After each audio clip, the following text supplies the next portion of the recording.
Hello, everybody. My name is Michaela Madrid. I'm a member of the Lower Brule Lakota Sioux Tribe and the Operations Manager for the Sovereign Bodies Institute. Today, we're going to be joined by Survivor Leader Cari Herthel, who is part of our Survivors Leadership Council, for a live storytelling session with some opportunities to do questions and answers. So for everyone tuning in, if you've got any questions for Cari at any point during her presentation, just send a comment on the Facebook live stream and we'll make sure that she answers your question. This is part of our series for Trafficking Awareness Month, which is the month of January.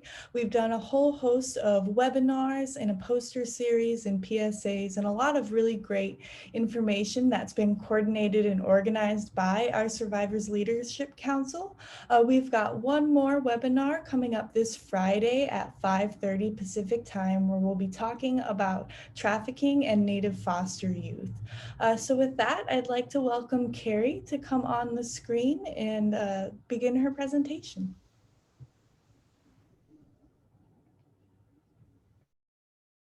Thank you so much for all that you do for Sovereign Body Institute and supporting the survivors. My name is Cari Herthel, and I am Estlin Rumson Ohlone, California Indian to Monterey County. And we are currently having a storm right here where I live, which is the village site of my ancestors in Kashawa. And so if I do get interrupted because of power or all those connection issues that can happen in a storm, I will be calling back in by phone. I'll also be taking time to stop video and just talk with you so that I can stabilize my connection as well. But I did want you to see me and hear me as I talk to you as a survivor leader. I'm so honored to be here. And I want to start out, first of all, with a prayer. In my language, Makpida ana ius Mmiw siu shin, Makroteki shudududu. All right. So I'd like to start off with acknowledging that strength, courage, and being resilient have always been a part of who we are as Native people. And that is where I would like to start from in talking today about self-care and cultivating being resilient for California Indian and for a survivor that has been interrupted for, a very long time. That resiliency and really being connected to, at least for me here and where I live, really seeing how 1700s forward, the disconnect, and my ancestry is so much a part of my own personal story and historical or intergenerational trauma.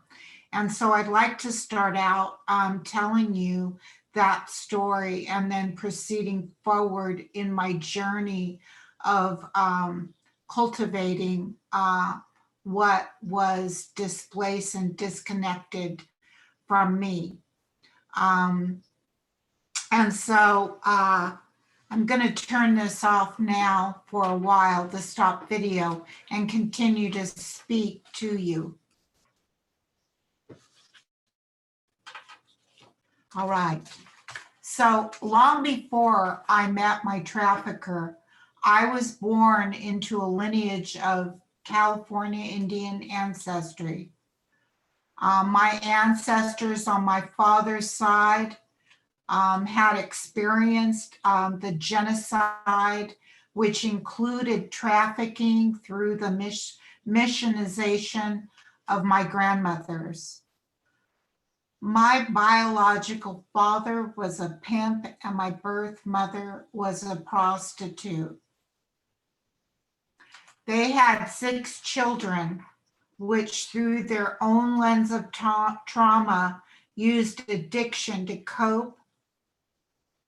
And of course, through that addiction, they began to sell their children in exchange for monies and illegal adoptions of their children, which I was one of those children.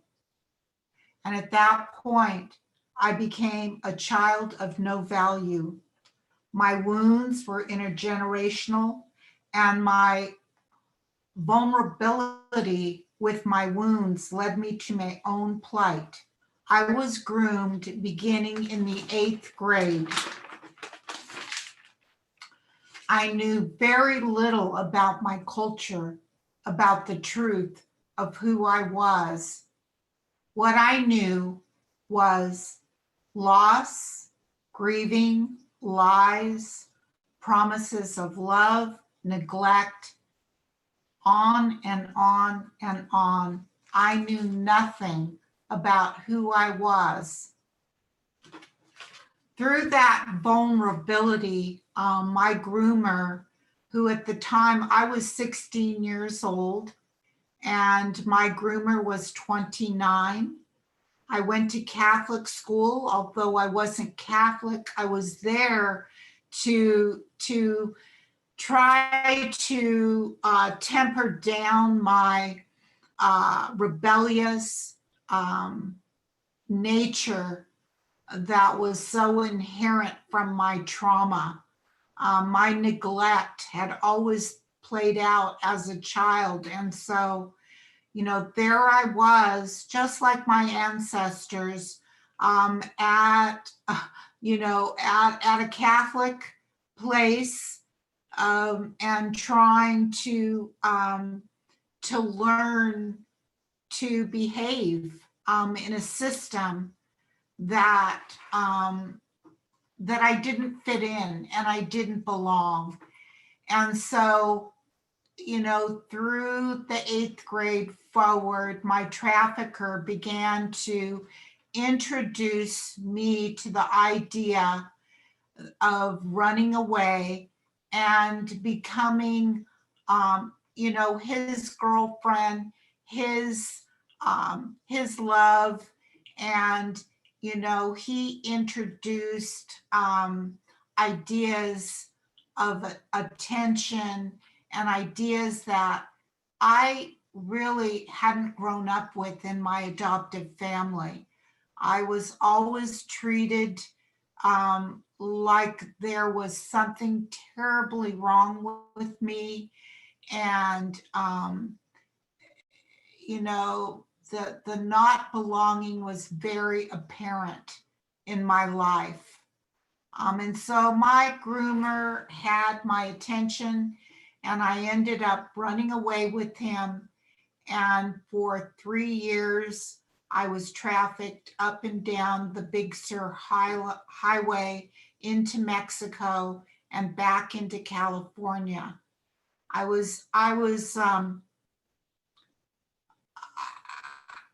I don't have a lot of memory about that. I was kept very stoned on alcohol and drugs.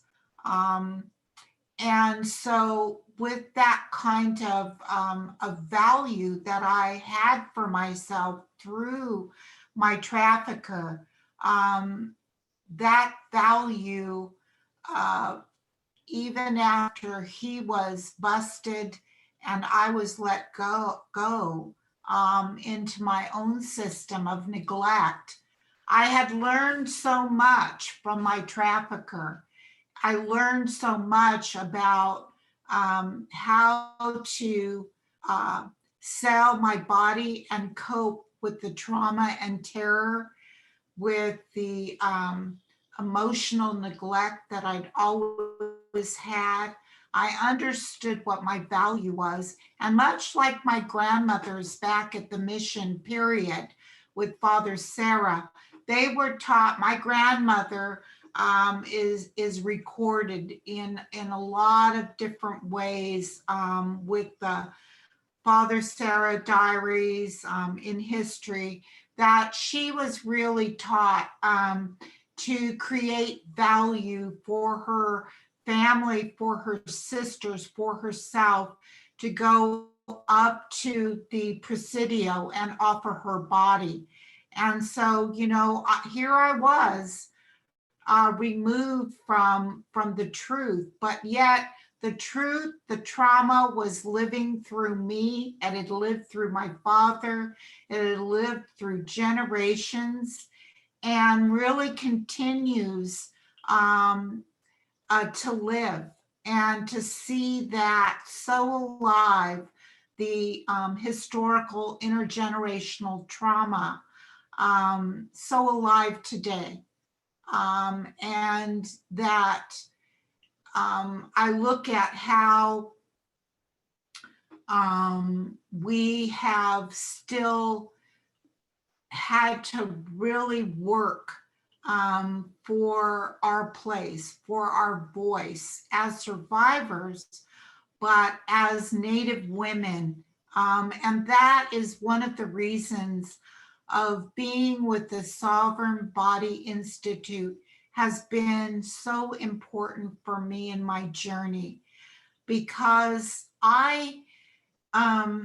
you know, after I came into recovery, and that's been 29 years ago, I came into recovery, I still did not know who I was or my story or anything about myself. And it was through recovery that I ended up finding my birth certificate and finding out that I had this beautiful heritage and this beautiful history of resilient women and tribal affairs for 10,000 years here in California. And, you know, it was at that moment when I began to discover the truth of who I was that I began to find my belonging, finding the resilience that was my birthright. And that moment of truth was profound for me. That moment of true recovery, of being able to be in recovery and be around people that could help me to find my voice and find my self-care and a practice of recovery. So I want to speak to you about that gift that I was given. What I wish to share with you about the importance of speaking with you tonight as an Indigenous survivor is very important to me, because so much of my recovery was loss and not belonging and not understanding my language and who I was. The practices, the ceremonies, and more importantly, my scars were deep. And so when I began to discover, I still didn't fit in. There was a lot of conflict within me about who I was and how to walk forward and cultivate the resilience and the self-care that I needed to really heal those wounds. So the first part in recovery that I learned in my recovery was welcoming myself, welcoming my emotions, welcoming who I was, the truth of my being, and to learn to manage my difficult emotions. You know, the way that I handled things, the way that my groomer taught me was through drugs and alcohol and using my body as a form of value.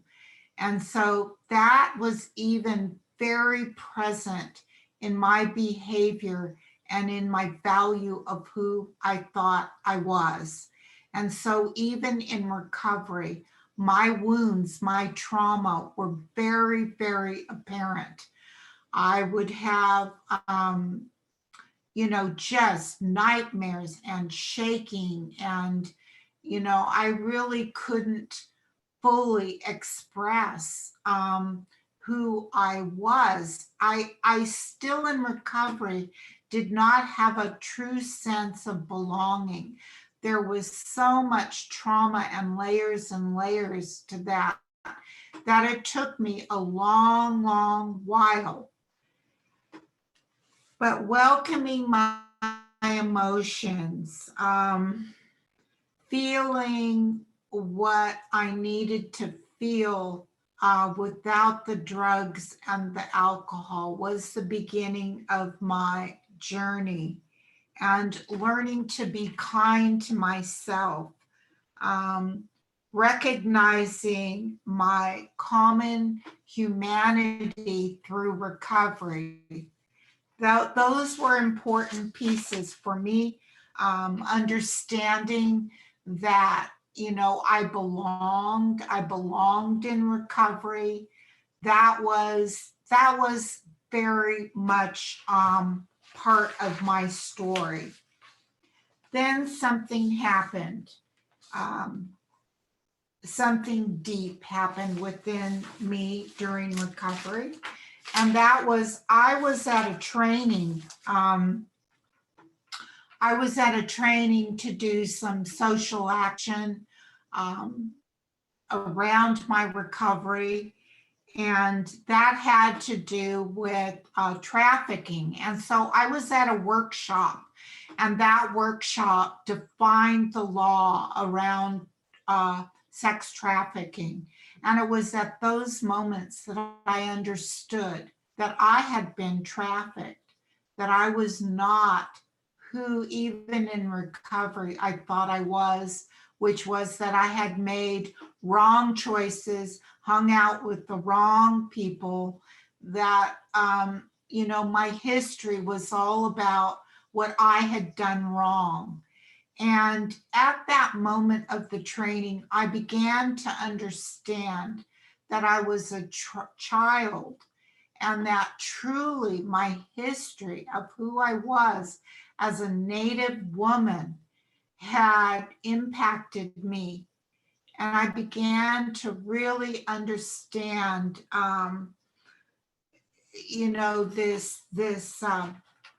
this plight, this journey that I was on.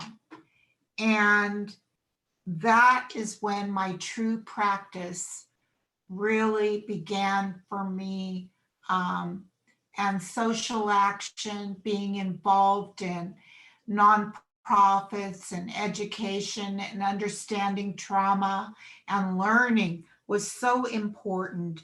Acknowledging as a survivor my sadness, my anger, my loneliness, my anxiety, and allowing some new tools as a survivor, learning about safety, learning about boundaries, learning about tools to help me allow and accept who I truly was. I learned about healthy ways to live. I learned about walking, about body work, about meditations, about music, about nature, about journaling, about deep rest.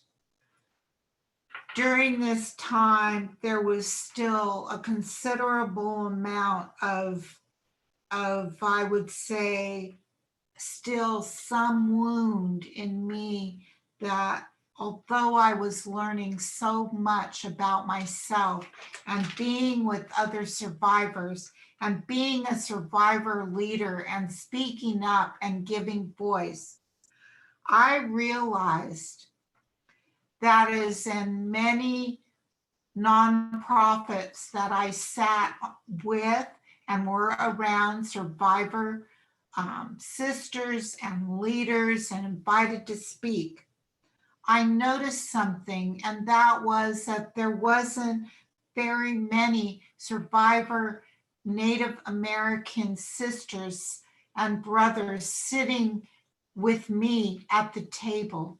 I realized that in my own community on coalitions.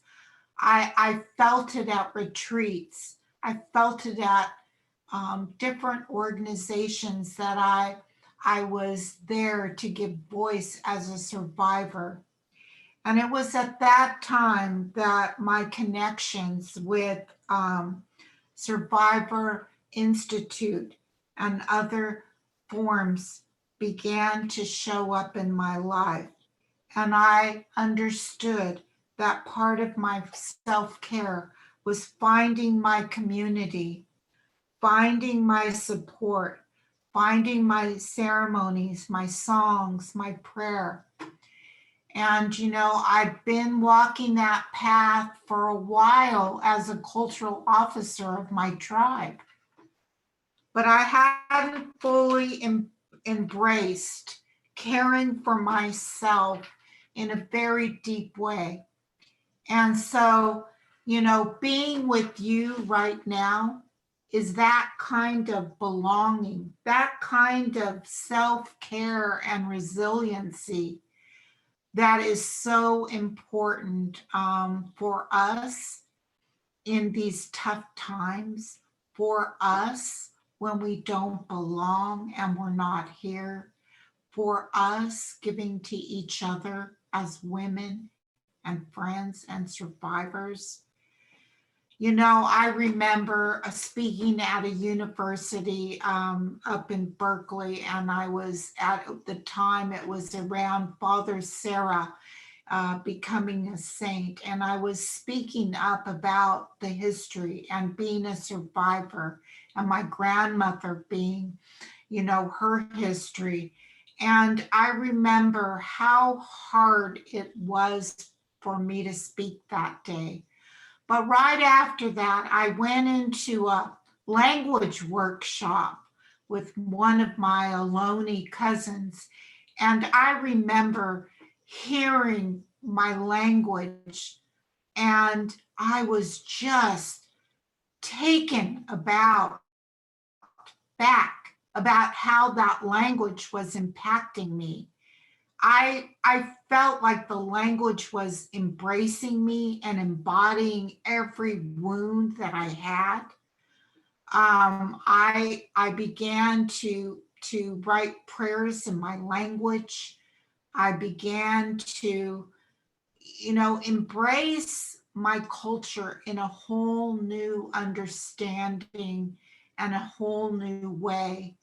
And so, being with you and speaking about this self-care and this path that I'm on is about cultivating my own resilience, of realizing who I am as a Native woman, and speaking about the horrors of my life and making it safe to do so is definitely a part of my recovery.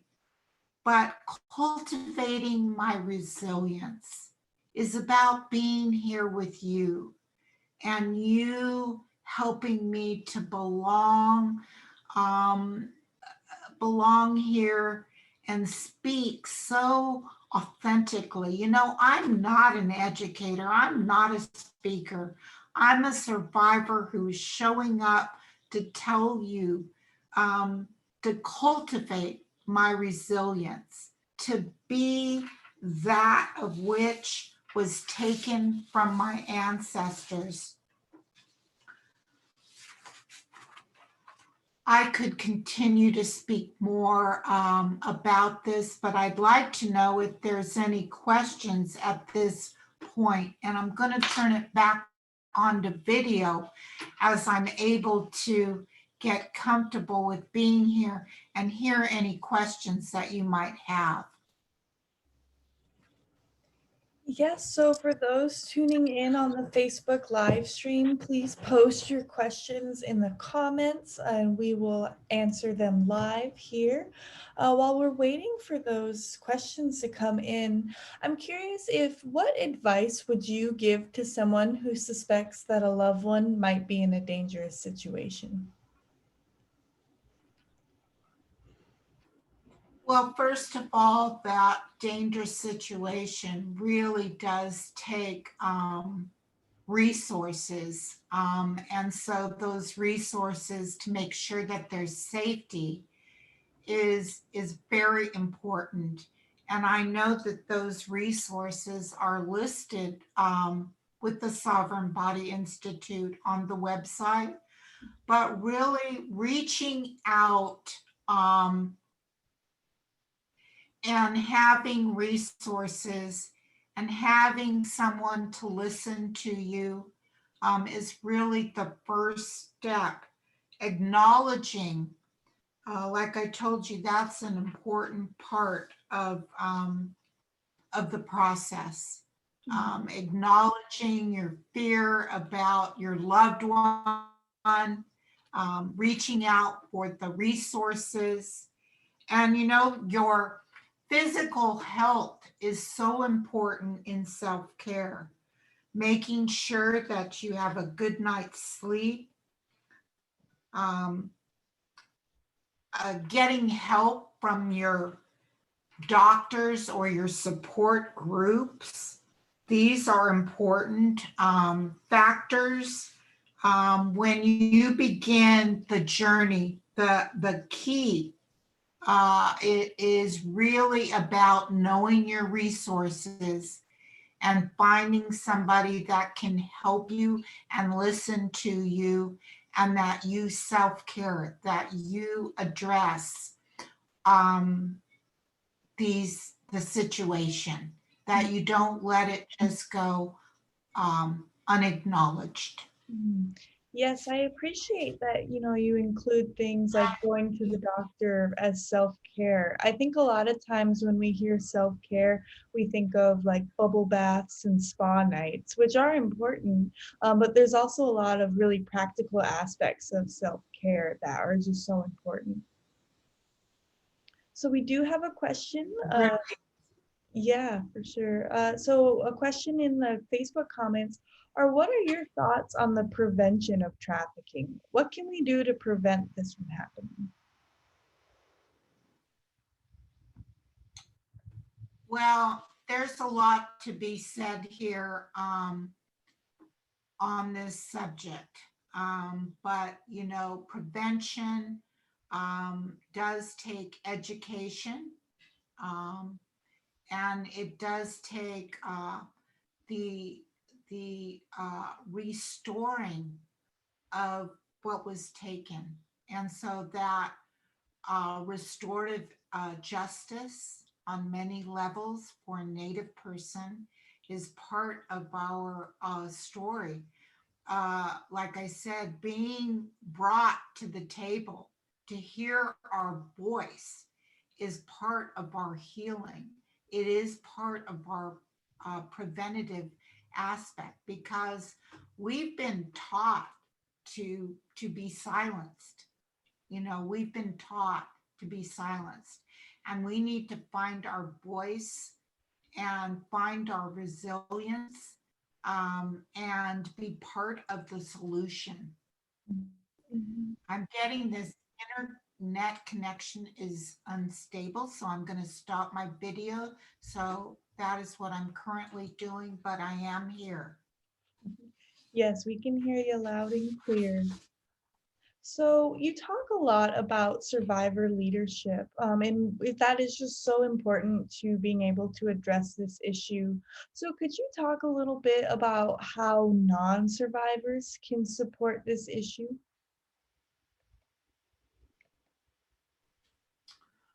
Yes, non-survivors can support this issue in a big way. Listening and social action. You know, for me, social action is the highest form of prayer. You know, standing um, for what our historical trauma, our intergenerational trauma, and standing with that because as Native people, you know, this is part of your story. You're not removed from it. And so yeah, so we need to move into that. We are all survivors. We are all survivors.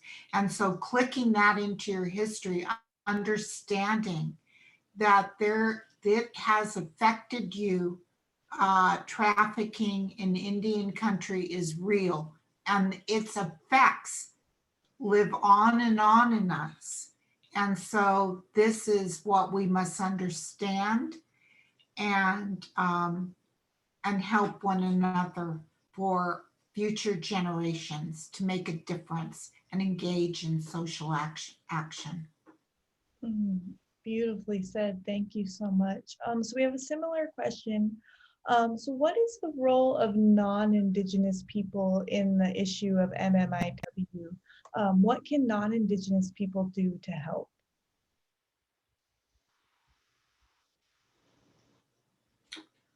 There's a lot that they can do to help, to invite us to the conversations, to support Sovereign Body Institute, to support the work of educating is so important. Being an advocate um, for survivors is a real need. Um, you know, survivor services, services for survivors that are that need help. All those ways um, are very real ways that you can be grounded in helping. Mhm. Does So that make sense to you? yeah, absolutely. It's so important to kind of uplift the movements and the organization and the work that's already happening, as opposed to trying to kind of reinvent the wheel. So another question, what advice would you give to survivors who are want to share their story, but are scared that revealing too much could put them in danger?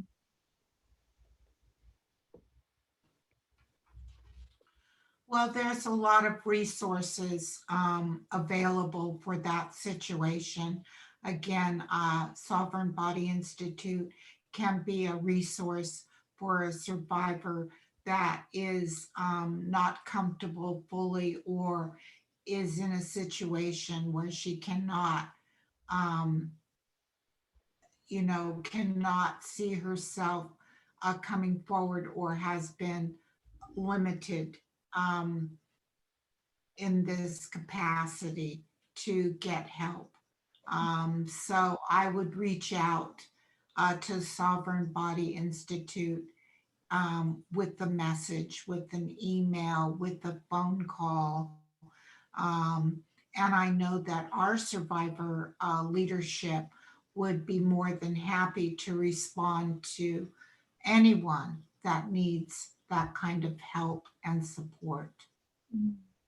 Yes, absolutely. If there's anyone who's watching this that does need that kind of support, we do have a helpline. It accepts both calls and texts, That number is posted in the comments of the Facebook. But for those who can't see the comments, it's 707-335-6263. So please definitely utilize that resource if necessary. So we've got another question on the Facebook Live, and it's asking, how has the child welfare system intersected with MMIW?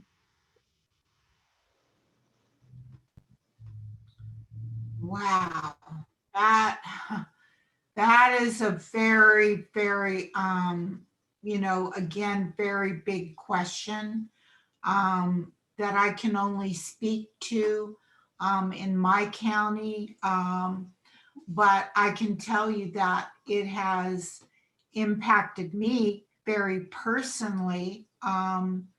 That welfare system, I was, a product of a system that didn't work for me. And so it intersects when children are taken away. Um, and they can be taken away for a number of reasons. So looking at how it's intersecting, for instance, it could be domestic violence that a child is taken away. It can be drugs and alcohol, a parent going to prison. There are a lot of variables about how that is going to impact what we're talking about here. So there are a lot of intersections when it comes to when we're talking about murdered and missing, or when we're talking about trafficking. So I know it's not a clear answer because each situation is intersects in its own way, but it all points back. It all points back to children that are experiencing no value. And so, I understand that being a child of no value, what those effects do to someone. They last a lifetime and they go into generations of woundedness and trauma. Mm-hmm. Yes, definitely part of that cycle of violence. And I will say for those listening who are interested in this topic, we will be doing a webinar this Friday specifically about trafficking in Native foster youth.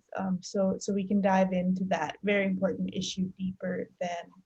Another question on the Facebook live stream is, are there any new projects, policy changes, or initiatives on the horizon that people should be aware of? A really good question. And I can honestly say that I do not know because we are in a time of great change. And so there is going to be a lot of new policies, as you well can imagine, that we are currently working on with legislation and the change of the United States government. So there are a lot. I can't really comment because we're so early into this, but it is a very hopeful, exciting time for so many survivors right now as we progress forward with our voices being heard. Mm. Yes, we're definitely looking forward to the changes that this administration will bring. We know that no matter who's in the Oval Office, it's important to keep pressure on this issue, and we definitely advocate to do so. So we're coming to an end for the questions on Facebook. Cari, is there anything kind of as closing thoughts that you'd like to leave the audience with tonight? There is some closing thoughts that I want to talk about. I talked about what language has meant to me and Sovereign Body Institute. I've talked about, cultivating my resilience. And I want to talk a little bit about how music has impacted me as well. And music, um, listening to my ancestral songs, how that impacts me, has been huge. They really know the sound of healing around music and around language, and so these are important ways to care and self-soothe oneself and cultivate a practice of resiliency through our prayer, through our ceremony, through our songs, through our support of sisters, and establishing these ways of being um, are so important to be connected to. And so it has been a tremendous impact for me, and cultivating and coming back to belonging as as an Indigenous woman, that I can actually say, my name is Cari Herthel, but I was born as Judy Ann Garcia, and I was born of a lineage of the Esalen, the Rumsen, and Monterey County, and take that historical poison of the genocide and be part of turning that poison into medicine. Thank you so much for all of you that have joined me, that have listened to me to help me cultivate my resilience. Thank you. Well, thank you so much, Cari. And I can just say there are a lot of comments on the Facebook live stream, just talking about how strong you are, and also just the importance of you sharing your story so that others can do the same. So thank you so much for all that you do for the Survivors Leadership Council. And your story is really powerful, and we're grateful to have heard it today. So thank you so much. So with that, we are at the end of our Survivors Leadership Council's Meet the Survivors session. Like I said, we have one more webinar coming up this Friday at 5:30. If you missed any of the webinars that we did this month, have no fear. They are all available on our website, on our Facebook page, and also on our YouTube pages. We'll also be posting the full resolution for our photo series, our poster series of our survivors. And yeah, we've got a lot more coming up over the next few months. We encourage you all that even though January is Trafficking Awareness Month, to really uplift this issue all year. So with that, I hope you all have a good night. Goodbye.